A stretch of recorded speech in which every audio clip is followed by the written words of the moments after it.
Good morning. The scripture today was called the bent woman. Luke chapter 13, verse 10 through 17. This was supposed to be a talk about how people have to do things that other people don't agree with or that go against the grain. But the message that I got out of this passage was God's timing versus our timing. When we as Christians say, think, and truly believe, Lord, let me do your work, or Lord, let me be a vessel for your work, or I'm ready, Lord, please use me. It sounds wonderful and noble and makes us feel proud, and all these things are great. Then when you're in the middle of a huge project, a friend that's going through a nasty divorce calls and really needs to talk, or a family member needs a ride, or a single mom you know needs childcare for the next day, or a friend of a friend has COVID and could really use a hot meal. What do we say? We'd like to, but I can't today.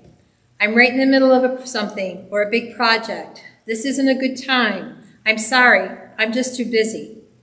You can think of a million reasons why you can't, but in our timing.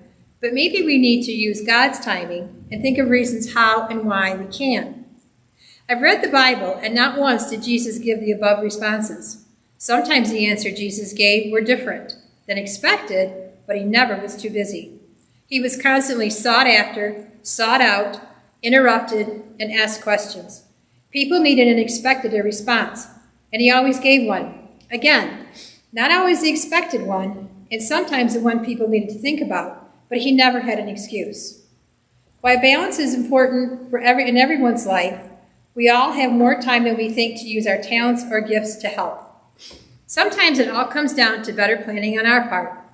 I challenge all of us to be open and make plans around God's timing instead of our own timing.